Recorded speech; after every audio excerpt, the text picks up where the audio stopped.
Radio J, l'invité du grand journal au micro de Steve Nadjar.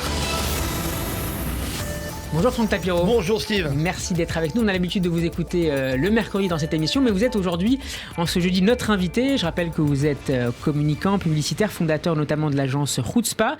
Franck Tapiro, vous êtes mobilisé depuis maintenant une dizaine de jours après les déclarations du leader de la CGT, Philippe Martinez, qui avait expliqué avoir échappé à des tirs de l'armée israélienne lors d'un déplacement en Judée-Samarie. Et vous avez interpellé la CGT sur les réseaux sociaux. Avec quel retour ? Alors déjà, ils ont réagi. Parce que évidemment, ils auraient très bien pu laisser passer tout cela, mais j'ai un peu pilonné pour que...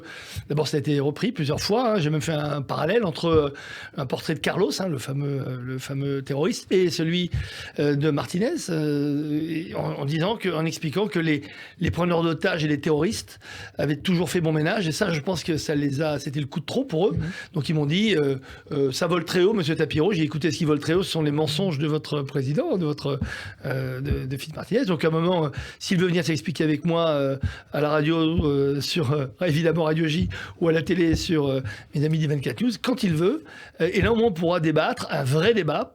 Donc un débat où il pourra raconter comment il a échappé aux balles israéliennes. Vous savez, les balles qui le traçaient, bien entendu. Lui, il était en furtif.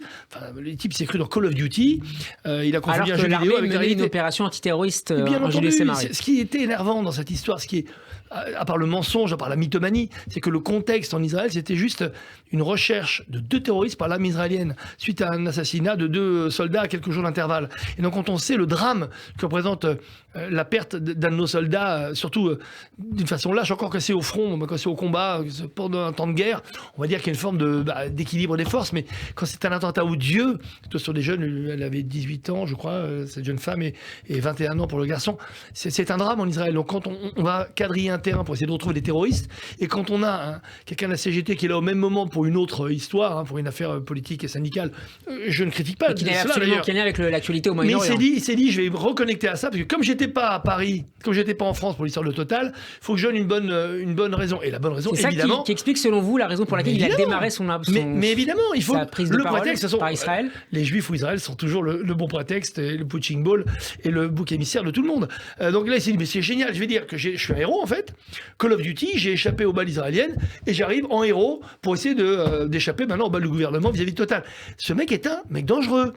Pourtant, Dieu sait si j'ai du respect pour le syndicalisme. Il faut savoir, en France, qu'on est quand même un des pays où c'est le moins bien représenté, surtout à la CGT, puisqu'il est en pleine campagne en ce moment. Donc tout ça aussi est électoraliste. Donc le contexte est complètement fallacieux, tout est tordu, c'est de la mythomanie, tout ça à but électoral, sur le dos, encore une fois, d'Israël et de la communauté juive. Franck Tapiro, en tant que citoyen, en tant que militant, en tant que publicitaire également, le fait d'entrer en contact publiquement avec la CGT, le fait de leur demander un débat, pour vous, c'est la meilleure méthode pour essayer d'abattre justement ces clichés, ces mensonges sur l'État d'Israël? Oui, parce qu'on peut continuer à taper. Moi, j'aime le faire sur les réseaux sociaux, mais pas pour taper. Je m'en fous. Moi, c'est pas critiquer Martinez pour critiquer Martinez. C'est le provoquer en duel. On l'aurait fait à l'époque. Mais là, en débat faire. Qui viennent sur n'importe quel micro, devant n'importe quelle caméra, en direct, bien entendu. Et puis on verra. Ce sera argument contre argument. Moi, je trouve que, en tant que citoyen, avec l'esprit républicain, on a l'esprit de Voltaire en France. Donc même quand on n'est pas d'accord avec quelqu'un, logiquement, on devrait se battre pour qu'il puisse le dire.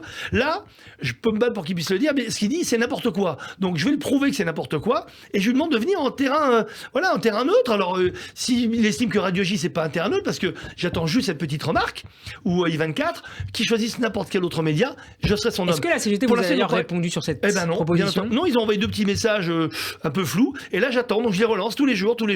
Je vais pas arrêter de les pilonner jusqu'à temps qu'ils me répondent au moins non. Mais j'ai les copies d'écran, je pourrais les montrer. Peut-être qu'ils ont peur. Et à ce moment-là, s'ils ont peur, qu'ils le reconnaissent et qu'ils disent « Écoutez, on s'excuse, c'est vrai que les propos étaient exagérés, c'était une bourde. » Et s'ils reconnaissent son erreur, on passe à autre chose. Mais au moins, il faut qu'il reconnaisse son erreur. Sinon, cette erreur, elle va lui coller comme un sparadrap sous la semelle, et même dans 10 ans, je lui ressortirai encore. On ne peut plus laisser passer ce genre de mensonges qui font monter encore une fois ce sentiment de haine envers les Juifs, l'antisémitisme, et puis ce que j'appelle le révisionnisme. Vous savez, le révisionnisme, il y a eu le révisionnisme après la Seconde Guerre mondiale, et aujourd'hui, il y a un révisionnisme depuis, en gros, on va dire la guerre des 6 jours, où on réécrit l'histoire d'Israël à l'aune de ce nouvel antisémitisme qu'on essaie de propager dans le monde pour expliquer que tous les maux de toutes les sociétés sont dus à un problème de juifs, bien entendu. Et donc, on se sert de ça, et je dis qu'il faut arrêter, il faut résister. Malheureusement, l'État d'Israël a perdu une seule bataille. et je leur dis depuis des années, c'est celle de la communication. Ils n'investissent pas assez pour faire de la riposte médiatique. C'est une erreur, je le dis à Radio J. Je sais qu'ils me connaissent, ils m'écoutent, ils m'entendent. Là, il faut vraiment pas arrêter de leur dire, il faut avoir aujourd'hui des armes de destruction massive médiatiques. C'est bien d'avoir des bombes atomiques, c'est bien d'avoir des dômes de fer, c'est parfait, ça protège des vies. Mais n'oublions pas qu'aujourd'hui, s'il y a de plus en plus d'antisémitisme, c'est parce qu'Israël, je pense, laisse trop passer de choses sur son image. L'apartheid, par exemple, c'est inouï de laisser passer quelque chose pareil, quand on voit la gravité de l'accusation d'apartheid. Donc nous, dans la diaspora, c'est notre devoir de faire ce qu'on peut pour protéger Israël, mais Israël ne fait pas assez d'efforts là-dessus. Alors justement, même si Israël, l'ambassade a déjà réagi à plusieurs de ces polémiques, l'ambassade d'Israël à Paris a également réagi et condamné ces propos de Philippe Martinez. Est-ce que, de manière générale, vous constatez que ce biais pro-palestinien au sein du monde syndical français, mais aussi de manière plus générale au sein de l'extrême gauche, a tendance à accroître ces derniers mois ? Dans ces dernières années.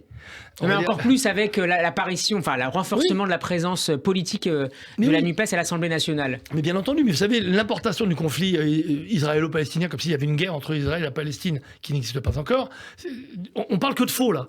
Il n'y a jamais eu de guerre entre Israël et la Palestine. Pour ça, il faudrait qu'il y ait un pays qui s'appelle la Palestine. Pour l'instant, il n'y a pas encore de pays reconnu qui s'appelle la Palestine. Deuxièmement, il n'y a pas de conflit, il n'y a pas de guerre entre les deux. Il y a juste un conflit entre Israéliens et Palestiniens sur toutes les histoires depuis 1947-48, hein, la répartition, le pays, les territoires qu'on dit occupés encore.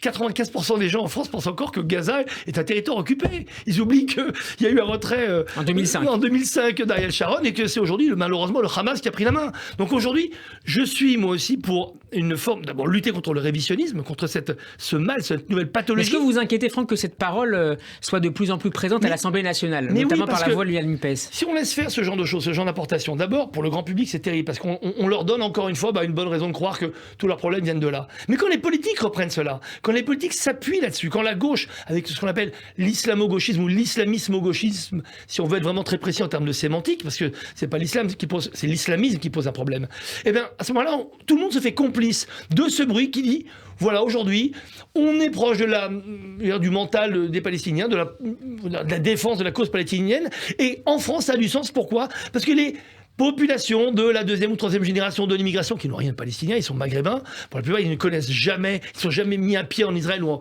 territoire palestinien, donc ils parlent de quoi ? Ils parlent en valeur absolue. On est en train de leur dire, écoutez-moi bien, vos problèmes aujourd'hui d'exclusion, c'est exactement les mêmes que ceux que vivent vos frères palestiniens en Israël. Israël a tout, les Palestiniens n'ont rien. Comme vous, en France, vous êtes mis au banc, dans les quartiers dits populaires, et à l'intérieur il y a des juifs. C'est aussi basique, aussi stupide, aussi idiot et meurtrier que ça fonctionne depuis plus de 20 ans, depuis à peu près les années 2000. Merci beaucoup Franck Tapiro de porter cette parole notamment à ce micro sur Radio J. On peut vous réécouter en podcast sur radioj.fr et sur notre page YouTube. À très bientôt Franck. À très bientôt.